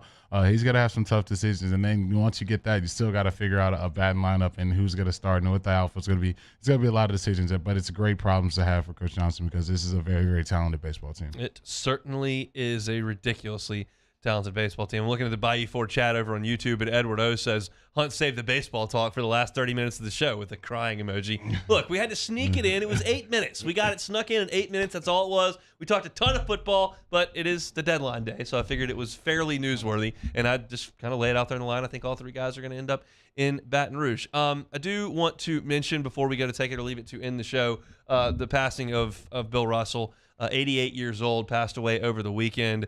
11-time NBA champion, the winningest player in the history of basketball. Also was the first African-American head coach in the NBA. And one thing that I thought was so cool about Bill Russell, you turn on the finals, and they award the Bill Russell Trophy for the most valuable player. He was always there. And, he's got money, and he obviously can be there. It's not like some crazy act, but he was just always there. It was important to him to present that trophy, and I thought that was great. Certainly, you go over the accomplishments that he had on the floor, and those everybody knows, and they're almost innumerable. But I think it was really cool that he took the interest and made the effort to always be at the finals to award the MVP trophy that was named after him. That I thought was always really cool. Yeah, it's crazy. And to me, being a Laker fan most of my life, seeing him never really brought crazy joy. But to me, as I got older and I saw Kobe win some finals MVPs, and to see him there in that moment, how much it meant for Kobe, even though there's a big rivalry between the Lakers and the Celtics, it transcends basketball. And I think that's what Bill was on and off the basketball court, just what he meant to humanity. I think it goes, bar none. So I think you got to definitely say rest in peace to Bill because, he's going to be a legend forever, and he'll definitely be remembered in a lot of circles. So Bob Ryan is a legendary sports writer up in Boston, and certainly has chronicled Bill Russell as much as anybody in media. And he had a quote here that is just unbelievable on Bill Russell. In his final 14 years as a basketball player, Bill Russell's team participated in 21 winner-take-all contests, 9 NCAA tournament games, 1 Olympic gold medal game, 10 Game 7s in the NBA, and 1 deciding Game 5. In those 21 games, Bill Russell's teams were 21-0. Wow. Never lost. Yeah, no, that's impressive. I mean, the guy is he's not the greatest basketball player who ever lived, but he's the winningest basketball player who ever lived. The guy won more than anyone, and that stat is unbelievable. 14 years of basketball, 21 winner-take-all games. They won every single one of them. Bill Russell, dead at the age of 88. We'll come back and close out this Monday edition of Hunt and Hill next. This is Hunt and Hill on 104.5 ESPN Baton Rouge. Bayou Ford. Check out the inventory at BayouFord.com. Whether it's the Explorer, the Expedition, F-150, F-250, whatever you're looking for, Bayou Ford has got it. And if they don't have the exact custom vehicle that you want, let them customize it for you. They can turn that car around in 60 to 90 days and have it driven right to your front door with one of the 6 full-time drivers they have got on staff. Don't settle just because they got one thing on the lot. Customize your vehicle. 75% of the customers at Bayou Ford do it. 50% of the customers at Bayou Ford never set foot on the dealership. You can do it all over the phone or online. That's the modern era of car buying, and Bayou Ford is at the forefront of it. Yeah, and Bayou Sport has an amazing special going on right now. All new 2021 Ford F-150 trucks, even the Black Widow edition, all blacked out, decked out to the T. They're getting $10,000 off MSRP. Even you're getting a plus 1 million mile powertrain warranty. Powertrain warranty each and every time you buy a new vehicle over there at Bayou Ford. Bayou Ford, you can check the inventory out at BayouFord.com. Bayou Ford, they're going to do right by you. This week on DropBiscuit.com or wherever you listen to podcasts is our new series, Pops, the Louis Armstrong story. Pops is brought to you by New Orleans & Company. Check out NewOrleans.com and come visit New Orleans. This is a house call. This is a follow-up appointment. This is a diabetes checkup. This isn't just more convenient care, it's more advanced care. This is innovating healthcare at Louisiana's #1 hospital, Auctioner. At All-Star Toyota, you get it all. If you're in the market for an all-new Toyota vehicle, come see our friendly and knowledgeable sales team at All-Star Toyota. Located in Baton Rouge at the corner of Airline and Goodwood, we've been serving our community since 2005 by offering a large selection of new Toyota cars, trucks, and SUVs. Get behind the wheel of your dream car and take a test drive at All-Star Toyota today. Are you a licensed contractor? There's lots of good contractors in Louisiana doing work the right way, but unfortunately, too many unlicensed contractors are working outside the licensing requirements. Working as a contractor in Louisiana requires a license for the company doing the work. The Louisiana State Licensing Board for Contractors wants to help you get licensed to allow you to conduct work legally. It's not difficult to get the license. We can help you. Go to lacontractor.org for more information. Licensed contractors, it's the law. There it is, the extra mile, on the border of expected and extraordinary, for those willing to go further, like vans customized for work or play, with safety and tech to keep you connected, supported by a 5-star sales, service, and finance team, and backed by the 1-star you know. So go the extra mile. It's never crowded, because so few have what it takes to go there. Mercedes-Benz Vans. ServiceMaster Elite create clean, disinfected work environments. As a local business, we take pride in serving the New Orleans and Baton Rouge areas. Our cleaning protocols follow CDC and OSHA standards for healthcare settings, offices, senior living, restaurants, and industrial plants. Contact ServiceMaster Elite to get your operation ready for reopening with germ disinfection cleaning. ServiceMaster Elite, the trusted choice in professional cleaning since 1996. It's no secret. The best oysters in Baton Rouge are at Jolie Pearl Oyster Bar. Enjoy mouth-watering South Louisiana flavor and oysters from all over the country. And don't forget our nightly drink specials.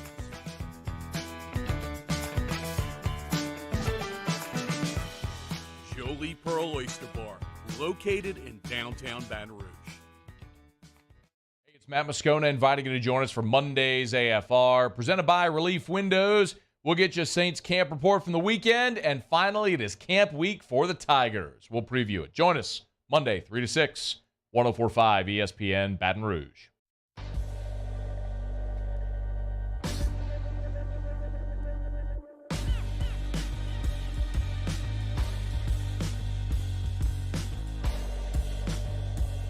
Hunt and Hill, 104.5 ESPN Baton Rouge. Winding things down here, Monday edition of Hunt and Hill. It's been a fun one. Do it as we always do. Let's play some Take It or Leave It. Jeremy, fire away. Already here. Let's do some Take It or Leave It. All right. Jeff Passan of ESPN.com wrote the most likely candidates to land National star Juan Soto, and the Cardinals were one of his favorite teams to get the trade done. And they will have abundance. I got to let people know. And they would have an abundance of draft prospects or minors, draft prospects in the minors for the Cardinals to acquire. Juan Soto to hunt the Cubs in a Cards uniform for the next decade. Taking or leaving that. Leave it. Leave it. Leave it. Leave it. Leave it. Leave it. Somebody did a study on this and looked it all up. Whenever these blockbuster trades happen where this MVP gets sent somewhere fairly young in their career and this massive haul of prospects comes back, the team that gets the star and deals all the prospects always wins because you're just not, there's no chance any of the prospects that the Nationals get for Juan Soto are as good as Juan Soto. No chance. That's just, and so there's no way the Cardinals can get this done. Please send him to San Diego. Please, please, please. I thought the Mariners were in the mix, which would be even better. Get him in the American League. I cannot look at Goldschmidt and Soto in St. Louis for the next 5 years. That would make me nauseous. I leave it 100 times out of 100. All right, an article written on ESPN.com. They believe Texas A&M could be a legitimate national championship contender next year if they get a legitimate star to emerge at quarterback. A&M, national title. Take it or leave it. I got to leave this. I can't take it. Like, it's going to make my stomach hurt just even thinking that and just going on Texas Ags after, just winning the SEC. Like, God forbid, a national championship. I don't think my brain could even, I'd probably not show up to work for a week if that happens. So, right. Yeah, no, so I'm going to leave I did a segment last week when you were out where I took all the big non-conference SEC teams and kind of looked at the non-conference teams.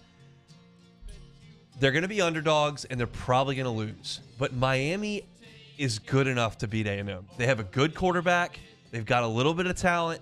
It's on the road. A&M's probably going to win, but I'm going to be bleeding green and orange, throwing the U's up for the next month and a half until that game is in College Station. They have a chance. All right. Bill Connolly of ESPN.com ranked the all-time best college football defenses of all time at the 2003 LSU Tigers at 50 and the 1959 team at 4. 1959 team, 46 spots better than 2003. Take it or leave it. Leave it. Look, Chinese Bandits, awesome. Had the two units. They bring them in and out, and they were great. They were awesome. The 03 defense has my heart. They were so awesome. Just made Eli look foolish, shut down David Green, Heisman Trophy, greatest show on turf. Oklahoma team comes in. They couldn't do squat. They scored 2 touchdowns, and one of them they got the ball at the 1-yard line. No. That is not the 50th best defense in the history of college football. It's top 10, 100%. That team was awesome. Love that team. Zach Nagy of SI believes with the signing of Tyree Adams, LSU should prioritize landing the in-state lineman Zalance Hurd in the 2023 recruiting class. Coach Kelly nailing Zalance Hurd, getting him in the boat. Take it or leave it. Yeah, I'm taking that. I think that's kind of something as we were getting all those recruits a couple weeks ago and seeing the class come together so, beautifully, we said, hey, there's something missing, and that's offensive linemen in this class. And so I think getting Zalance will really make this class really, definitely solidified in the top 10, and also getting another offensive lineman that is in the state. I think that's going to be really great for the Tigers, too. So, yeah, I got to agree with you, Mr. Zach. We got to land Mr. Hurd for the Tigers. He got his 5th star last week. I believe on 3 awarded him with his 5th star. So we will talk recruiting a little bit later this week for sure. And we will certainly talk a lot of football as we are now kind of into football season. We got one more show tomorrow where LSU is not practicing. And outside of that, well, not reporting because they report on Wednesday and they hit the practice field for the first time on Thursday. What are the college football players doing right now? Just dreading camp?